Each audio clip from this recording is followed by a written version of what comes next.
बिस्मिल्लाहिर्रहमानिर्रहीम। अस्सलामुअलैकुम, welcome back to my channel. उम्मीद है आप सब खैरियत से होंगे।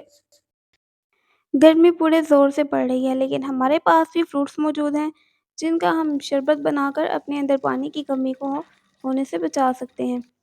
तो हमारे पास आज फ़ालसा मौजूद है। फ़ालसा का शरबत बनाकर स्टोर करूँगी, फ्रिज में आप रख लेंगे इसको और आप इसको पूरा महीना इस्तेमाल कर सकते हैं।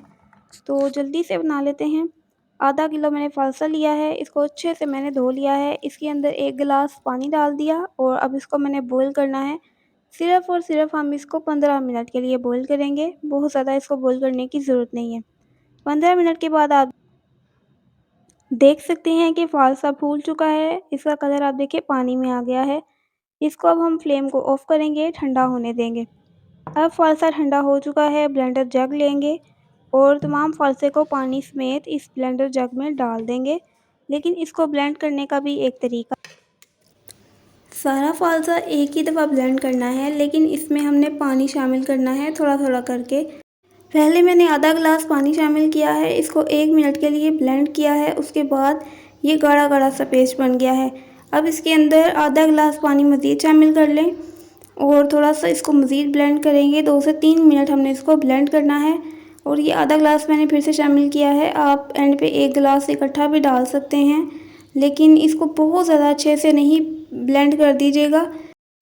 मतलब आपने इसको इतना ब्लेंड नहीं करना कि इसकी जो गुठलियाँ हैं वो बिल्कुल ही पाउडर बन जाएँ, क्योंकि जब वो बहुत ज़्यादा पिस जाती हैं तो जब हम छानते हैं तो उसकी कुछ-कुछ ज़र्रे आते हैं छानने के बावजूद और वो टेस्ट को ख़राब करते हैं। अब यहाँ पे मैं इसमें चीनी शामिल कर रही हूँ, 1.5 कप मैंने चीनी शामिल की है। अगर आप इसका वेट करें तो ये 300 ग्राम्स है। 1 चुटकी इसमें टाटरी शामिल की है जो इसको ख़राब होने से बचाएगी और चीनी के क्रिस्टल भी नहीं बनेंगे। हाफ़ टी स्पून इसमें काला नमक शामिल किया है, इसको बॉईल होने के लिए रख दिया है और साथ ही इसमें 1 लीमू का रस निचोड़ दें। अब इसको अच्छे से बॉईल करेंगे, तकरीबन 15 मिनट के लिए मैंने इसको बॉईल किया है, इसको गाढ़ा होने के लिए, क्योंकि हम इसको बनाकर महफूज करेंगे तो इसको ज़्यादा पतला हम नहीं रखेंगे। इसके ऊपर जो झाग आएगी उसको हम रिमूव कर देंगे। इस तरीके से देखें कितना क्लियर हमारा शरबत रेडी हो गया है।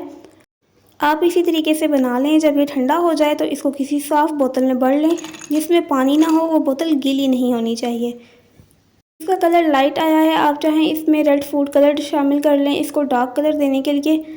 आप इस तरीके से बनाकर फ्रिज में रख लीजिएगा और जब आपका दिल चाहे आप पानी डालकर इस तरीके से बर्फ़ डाल के इसको फ़ौरन से सर्व कर सकते हैं। आप उसको बार-बार ब्लेंड नहीं करना पड़ेगा और इस तरीके से फ़ालसे की शरबत का ज़ायका ज़्यादा बेहतरीन भी आता है। इस रेसिपी को ज़रूर ट्राई करिएगा। नेक्स्ट रेसिपी तक के लिए अल्लाह हाफ़िज़।